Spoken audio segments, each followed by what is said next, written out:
Pas que je pleure. C'est du concret, je pars. On m'a dit clairement, ma belle, faut rentrer. Tout part en fumée, les gars. Si c'est Alicia, ça peut pas arriver. Je vivais la pire chose de ma vie. Sauf que la différence, c'était que j'avais Dieu. Bonjour à tous et bienvenue dans cette nouvelle vidéo YouTube. J'espère que vous allez bien. Ça fait longtemps par ici, je sais. Je suis plus active sur Instagram. Donc je suis revenue pour faire une vidéo finale que je devais faire depuis 2021. Mais bon, parfois dans la vie. Bref, j'ai pas d'excuses, je suis désolée. Et merci en tout cas pour tous les retours que vous m'avez fait avec le vlog de ma famille.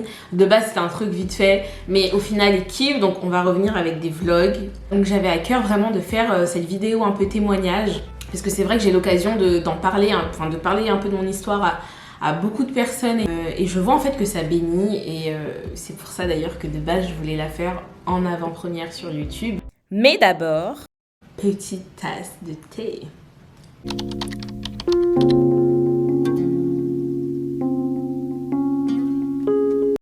En tout cas, on commence un 8 février 1995. Une jeune Félicia Esther Firozine pointe le bout de son nez. And here I am. Née d'une famille malgache en majorité. Donc ma mère est réunionnaise malgache et mon père est malgache. Du coup, moi j'ai grandi avec mes deux grandes sœurs et mon petit frère et ma mère. Et donc Alicia, Amélie et Nathan. Nathan qui est souvent dans mes stories et que j'aime beaucoup embêter, hein, voilà. Et du coup, mon père s'est remarié et a donc deux garçons, Quentin, Mathieu et ma petite sœur Marina, apparemment qui me ressemble. Elle a bien de la chance. Non, je rigole. Donc, premièrement, moi, il faut savoir que, comme je vous l'ai dit, je suis née avec ma maman. Enfin, je suis restée avec ma maman et mes deux grandes sœurs. Donc, celle qui m'a pris sous son aile, c'est Alicia, donc l'aînée de la famille. Mais moi, c'était toujours, je veux rester avec Alicia. Est-ce que je peux rester avec Alicia? Alicia, je peux aller dehors avec toi? Ou elle-même me disait, Félicia, tu veux venir? Félicia, viens, vas-y, viens et tout. Donc, moi, je venais, quoi.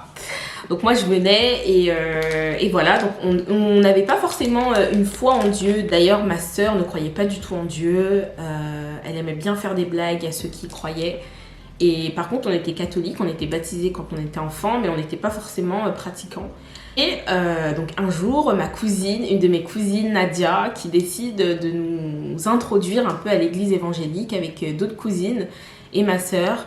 Et du coup, on y allait parce qu'on connaissait des personnes, des garçons assez charmants qui y allaient. Donc on allait en fait à l'église, pas forcément pour rencontrer Dieu, mais pour d'autres personnes. L'église hyper joyeuse et tout. Donc voilà, et ma sœur donc a fait son cheminement. Alicia, c'était quelqu'un d'hyper joyeuse, mais qui avait un profond mal-être. Donc la nuit, souvent, je l'entendais pleurer, donc j'allais la voir. Et donc du coup, on en discutait. Et franchement, son témoignage n'a pas été facile. Enfin, sa vie n'a pas été facile. Et franchement, j'ai vu toutes les étapes de sa vie. Et je peux vous dire que quand elle a rencontré Dieu, pour moi, ça a été un bon choc. Ça m'a vraiment... C'était comme un électrochoc pour moi parce que je me suis dit, mais Seigneur, tu as réussi à faire de cette pièce qui était brisée une pièce comblée.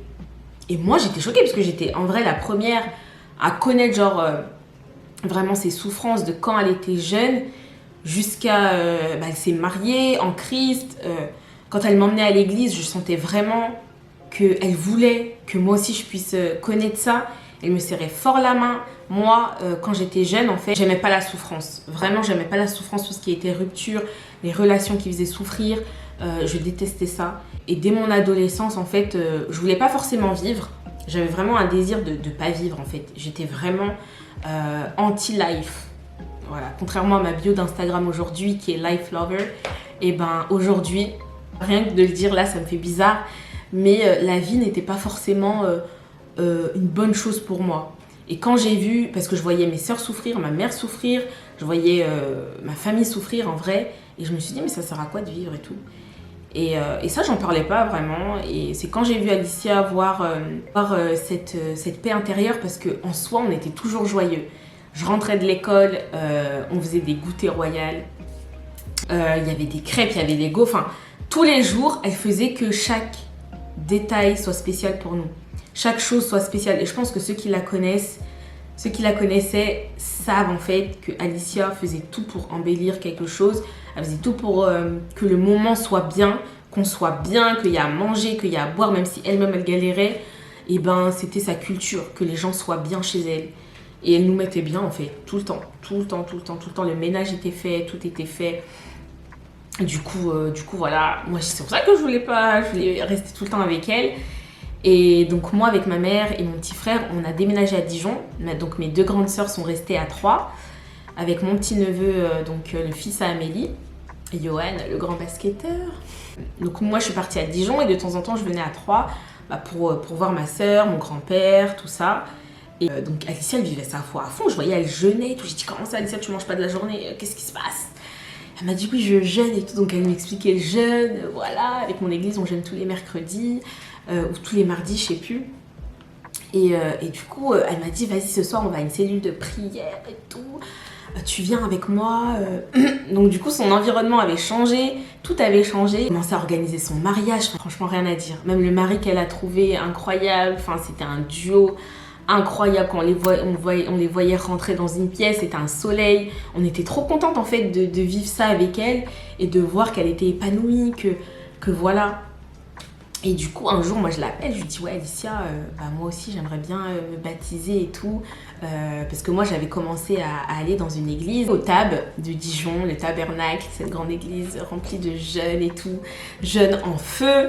Donc je viens à l'église et là j'ai vu des choses de ouf. En fait c'était tout se transformait. Moi, j'avais un cœur hyper brisé. J'avais un cœur brisé de mon enfance, de ce que moi j'avais vécu, d'une relation. Je venais à l'église, mais c'était une libération de voir des jeunes en plus avec moi. C'est pour ça que je dis tout le temps, elle est jeune, les gars.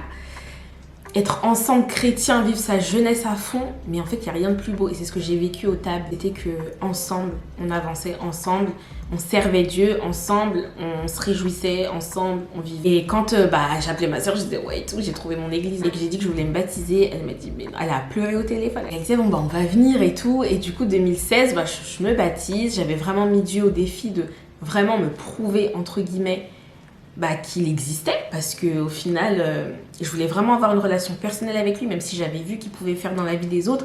J'ai dit mais en fait Seigneur, redonne-moi cette vie en fait, remets la vie en moi, guéris mon cœur, entre dans ma vie, prends les choses en main, enfin voilà quoi. Si t'es Dieu, en gros faut qu'il y ait un changement. Et au final donc je me suis baptisée en 2016, réussite de ouf à mon BTS, sachant que j'étais une des dernières de la classe. Beaucoup m'ont dit si Félicia a son BTS, tout le monde l'a. On a eu la même note. Bon, j'ai beaucoup compté sur la sagesse de Dieu. Voilà, là, je me suis vraiment remise à niveau. Mais ça, c'est un autre témoignage. Et donc, j'ai eu mon permis et je me préparais pour un projet qui était allé aux États-Unis. Et donc, ma sœur Alicia était venue s'installer à Dijon avec son mari. Et elle m'encourageait de ouf parce qu'elle aussi, elle voulait trop y aller. Elle voulait trop aller aux États-Unis, vivre le rêve américain, parce que nous, depuis qu'on est petite, on écoute les Destiny's Child, Mary J. Blige, on écoute les Usher et compagnie. Donc pour nous, les États-Unis, c'est toute une culture. Pour nous, on est américaine en fait. Encore aujourd'hui, moi, je suis américaine, je le revendique, et puis vous avez rien à dire là-dessus. Donc bref, moi je suis américaine, donc je me dis je vais retourner dans mon pays d'origine. On prépare tout, donc je travaille en tant qu'ASH, donc agent de service hôtelier, dans une maison de retraite avec ma sœur, Amélie. Et donc je bosse et tout, donc j'économise, je paye mon permis, j'ai mon permis et j'en parlais pas forcément à ma mère parce que je voulais pas trop être découragée parce que ma mère c'était beaucoup un rêve qui n'allait pas forcément s'achever. Donc j'en parlais à mes sœurs et elles m'encourageaient. Donc Alicia m'avait prêté sa caméra pour que je filme, que je prépare mon dossier, que je fasse mes heures de babysitting. Donc je faisais ça avec plusieurs familles. Et Dieu était vraiment avec moi parce que c'était un projet que j'avais remis entre ses mains. Donc Alicia, elle m'aidait beaucoup, encore une fois. Et il s'avère que donc elle était enceinte à ce moment-là. Donc elle était enceinte, elle restait à la maison et elle m'aidait énormément. Donc j'ai fini, donc je fais mon passeport, je passe mon permis, j'ai tout, permis international. Et de là, je dis à ma mère, donc voilà, tout est fait, j'attends juste qu'une famille me réponde. Et quand j'ai trouvé la famille, même pas, je lui ai dit une fois la famille trouvée. J'ai dit, maman, écoute, voilà, j'ai trouvé une famille aux États-Unis, je vais partir 1 mois, je vais travailler, j'ai mon passeport, j'ai plus de 18 ans, en gros. Enfin, en gros, voilà, Genre, c'est ça qui est ça aujourd'hui. C'est du concret. Je pars. Ma mère, elle a fait... Ok, bah, faut qu'on trouve une valise. Donc voilà, tout le monde s'agitait en mode ok, vas-y, elle part aux États-Unis, c'est trop ouf. Et donc avec ma soeur, on planifiait tout. La famille que j'avais rencontrée, c'était dans le Michigan. La host, ma host, elle était chef d'hôpital, son mari était médecin. Et c'était une des villes les plus riches des États-Unis. Donc c'était à 30 minutes de Détroit, mais ça s'appelait Bloomfield Hills. Et du coup, j'aimais trop cette rue, c'était un truc de ouf, c'était vraiment Desperate Housewives.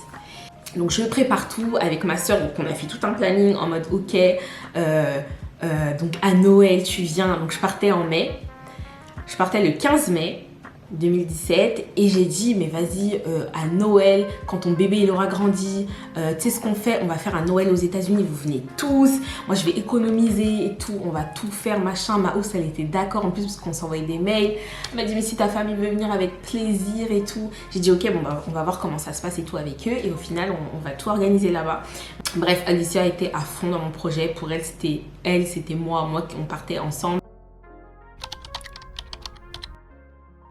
Et du coup, donc je pars, j'arrive à New York.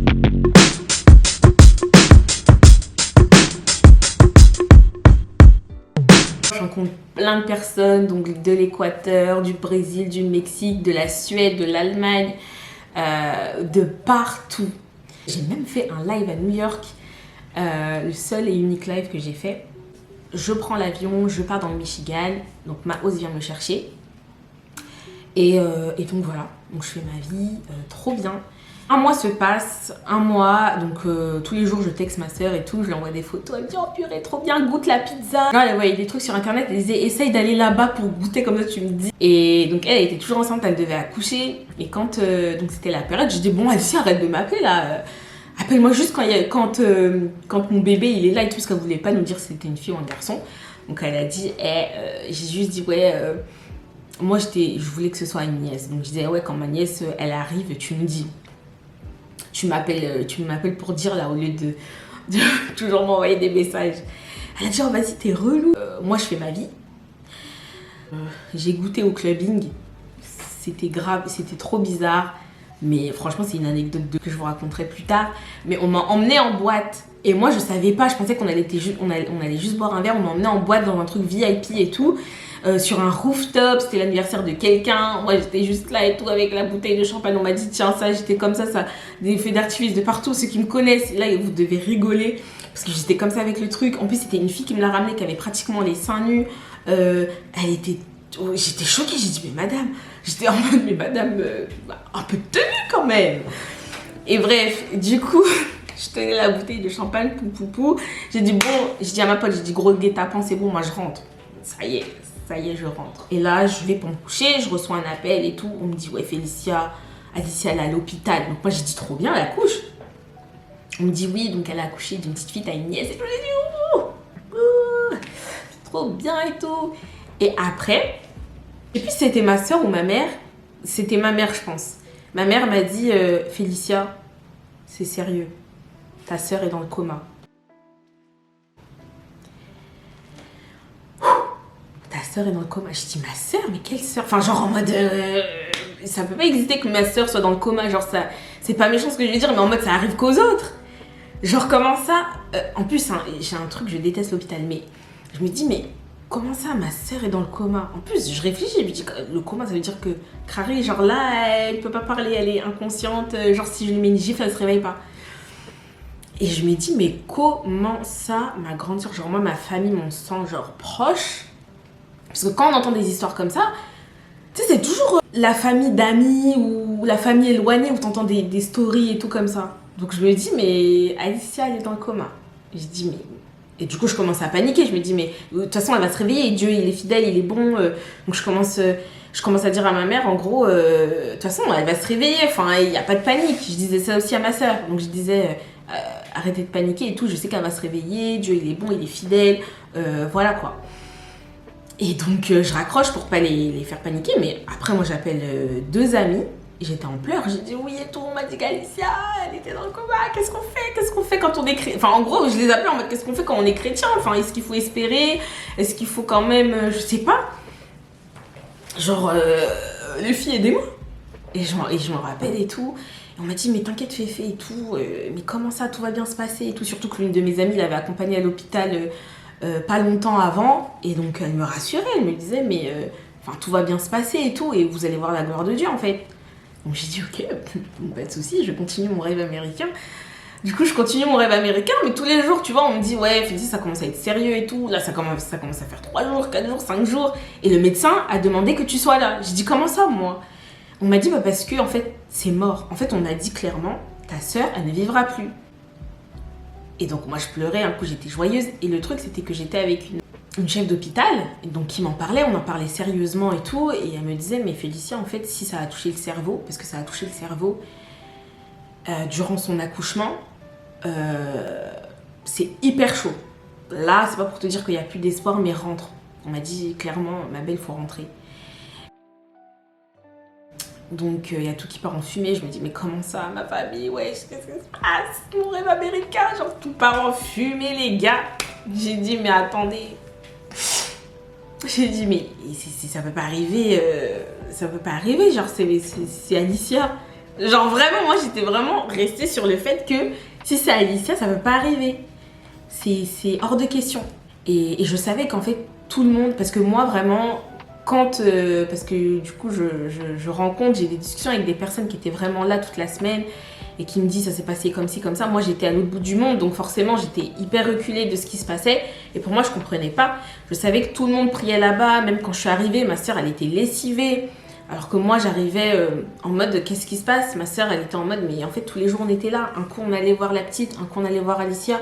Un coup, on allait voir la nièce, on était tout joyeux. Un coup, on était hyper triste parce que Alicia, elle était dans le coma, elle pouvait même pas voir sa propre fille, elle l'a jamais vue. Donc du coup, quand on me raconte ça, j'étais... En fait, il y a tout qui me prenait. Et après, je suis restée avec Alicia dans la chambre. Je lui dis, ma go, faut te réveiller, en fait. En plus, j'ai dit, mais là, tu te réveillerais direct. Oui, je lui ai fait des blagues. Elle était sur le lit d'hôpital, je lui ai fait des blagues en mode, mais vas-y, là, tout. Qu'est-ce que tu fais, frère, et tout. Après, j'ai dit, non, je rigole. Enfin bref, c'était trop d'émotions. C'est pour ça que je voulais rester toute seule parce que je savais pas ce que j'allais lui dire. J'ai dit, ouais, Seigneur, agis main. Enfin bref, il y a toutes sortes de choses qui te prend au trip parce que c'est une chose que t'as pas envie de vivre. C'est vraiment une chose que t'as pas envie de vivre. Et le Saint-Esprit était vraiment là à m'entourer en mode, je sentais vraiment ses bras d'amour, sachant que je perdais ma sœur. Et je voyais aussi qu'il agissait dans la vie de mon beau-frère. Je voyais aussi que ma famille, bon, même si ça allait pas et tout, en fait, c'est comme si je voyais une paix flotter. Et là, je me suis dit, ok, bon bah, si c'est ta volonté, Seigneur, en fait, si c'est ce qui doit se passer, mais sois avec nous. Franchement, sois avec nous parce que c'est pas possible. Désolée, faut pas que je pleure. Faut pas que je pleure, attention, les larmes remontent. Faut pas que je pleure. Bref. Oh, faut pas que je pleure là. J'ai mis le make-up. Bref, du coup, j'ai dit franchement, c'est bien, on nous fait cette relation. Et ben, faut que tu sois là. Purée, je suis en train de pleurer. Bref. Vas-y, on est des bonhommes. Bref, du coup, ma soeur, elle était là et tout. J'ai dit, bon, vas-y, Seigneur, si tu dois. J'ai dit, oh purée. Comment on... En fait, ma seule question, c'était comment on va faire. Je me suis dit, mais comment? Genre, Alicia, genre, c'est même pas... Je sais pas, moi. Je me suis dit, là, c'est direct mon sang, c'est ma lignée, frère. C'est ma lignée qui part. J'ai dit, en plus, on était les deux seules chrétiennes. Ça m'a saoulée. La vérité, en fait, sa mort, je boudais, clairement. J'étais même pas... J'étais triste, mais je savais qu'elle était avec Dieu. Donc, pour moi, je boudais. Je disais en mode, vous êtes là, vous êtes deux, vous êtes ensemble, bien. Vous avez ski, tout ça. Elle avait enfin en gros je sais pas moi, j'étais en mode moi je boudais, clairement je boudais, je lui disais mais en mode bah oui Seigneur, bah t'es drôle toi, en mode elle part et tout, moi je suis là, vraiment j'ai boudé hein, j'ai boudé longtemps hein. J'ai boudé, j'ai dit franchement Alicia, je te retiens, t'as voulu vraiment, j'étais vraiment en mode t'as voulu, voilà, ça m'a saoulée, mais en même temps j'avais la paix et j'avais la joie et c'était juste... Franchement, aujourd'hui, on vous dit, vous perdez un de vos aînés. Je sais pas si vous avez une grande sœur, un grand frère, mais le jour où on vous dit qu'il part, je sais pas comment. En fait, c'est un truc que jamais tu te poses la question. Parce que pour moi, c'est pas envisageable en fait. Pour moi, je suis la petite, j'ai des grands. J'ai toujours eu mes grands. Je peux pas rester là comme ça toute seule. Et Dieu merci, il y a Amélie, hein, ma gossure. I know some soldiers in here. They wanna kill me. Amélie! I know some soldiers in here. Donc j'ai dit ok, bon bah on m'a dit, le docteur a dit bon bah vu que vous êtes arrivés, on va la débrancher. Là il n'y a plus de vie de toute façon, donc c'est pas comme si elle vivait encore et que c'était juste qu'elle était elle respirait grâce à une machine. Et là, un gros silence. Et il n'y avait que des soupirs inexprimables. Il y avait vraiment que des soupirs inexprimables, comme on dit dans la Bible. Un soupir inexprimable.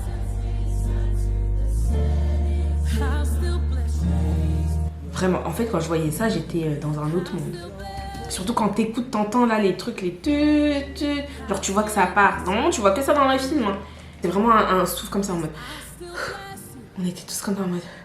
In the middle of the storm, in the middle of my trial, I'll still bless you. In the middle of the road, when I don't know where to go, I'll still bless you. In the middle of my storm, in the middle of my trial, still bless you. When I'm in the middle of the road and I don't know it. Et on devait sortir en fait, on devait sortir de la chambre. Là, j'étais en train d'organiser, je devais vivre un rêve américain et j'étais en train d'organiser l'enterrement de ma sœur. J'ai dit, mais en fait, la vie, moi qui n'aimais pas la vie, genre comment je peux l'aimer maintenant? Sauf que la différence, c'était que j'avais Dieu. Je vivais la pire chose de ma vie qui pouvait m'arriver. Je vous ai raconté comment Alicia, elle était, que c'était vraiment mon pilier de la vie et qu'elle s'est barrée. Bon, j'arrête pas de dire qu'elle s'est barrée parce que j'aime pas dire que voilà, elle est décédée, voilà, machin. Quand elle s'est barrée... c'est comme si le Saint-Esprit me portait. En fait, j'avais jamais ressenti cette paix-là. Même quand j'étais la plus joyeuse au top du top, j'ai jamais ressenti une paix incroyable comme ça. Et je me suis dit, mais c'est quoi cette paix? En mode, j'avais envie d'enlever la paix. En mode, mais... Ouais, de laissez-moi souffrir, laissez-moi crier, laissez-moi machin. Mais je savais que cette paix, en fait, avait toujours accompagné ma famille. Et c'est une paix indescriptible, surtout qu'on vivait le pire moment de toute notre vie avec Amélie. En fait, avec Amélie, on explosait de rire. Et vraiment, c'était nerveux. Mais en fait, pour nous, c'était en mode... On se regardait en mode... Vous dire que là, c'était la première partie du deuil. En fait, c'est un peu le déni, comme on aime le dire. C'était quand même un déni qu'on avait, mais qu'on réalisait et que Dieu, en fait, nous portait. Et même si aujourd'hui, en fait, on y repense, il y a toujours cette paix, en fait, qui nous entoure parce qu'on sait où elle est. On voit Dieu, même si ma famille n'a pas vraiment cette conscience-là que Dieu est là, où j'étais la seule à pouvoir prier pour eux parce que c'était normal. Ma famille ne voulait pas forcément entendre parler de Dieu parce que, en mode, Seigneur, t'as abandonné ta fille, regarde, elle est morte et tout. Et moi, je devais vraiment prier pour tout ça, en fait, pour que ma famille soit en paix, pour qu'ils n'en veuillent pas à Dieu. Et moi, j'étais là en mode, ouais, mais Seigneur, t'as quand même abusé sur ce coup-là. En mode, je vais bien te défendre, mais bref. C'est à travers ce chaos-là que Dieu s'est manifesté, surtout dans ma vie à moi, mais aussi dans la vie de ma famille. Et du coup, on a dû faire l'enterrement. Il y avait plus de 300 personnes à son enterrement. Beaucoup de personnes disaient qu'ils ne pouvaient pas venir, mais c'était incroyable le nombre de personnes qu'il y avait. J'avais mes amis autour de moi qui étaient là à nous épauler.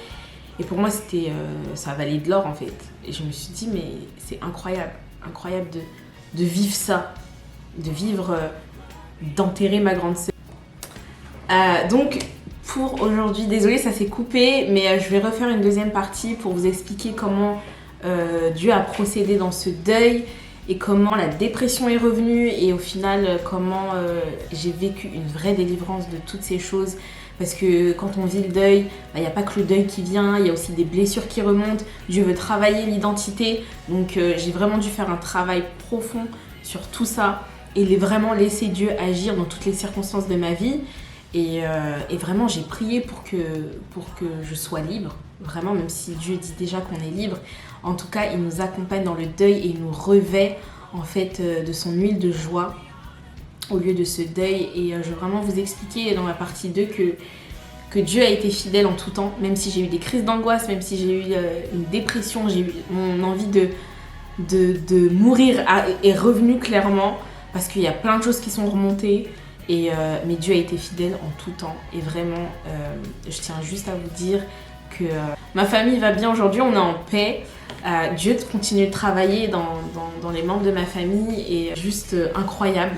Et ma nièce va hyper bien, mon beau-frère va hyper bien. En tout cas, merci d'avoir regardé cette vidéo de Dieu. Je prie pour que l'amour de Dieu puisse vous remplir et que vraiment vous puissiez être réconfortés si vous êtes en train de vivre un deuil ou si vous êtes en train de vivre des déceptions ou des blessures qui remontent. Sachez que vous n'êtes pas seul et que Dieu est avec vous et il est à vos côtés. Sachez simplement qu'il est votre consolateur et votre conseiller. Donc voilà, je vous dis à très vite et gros bisous. Ciao!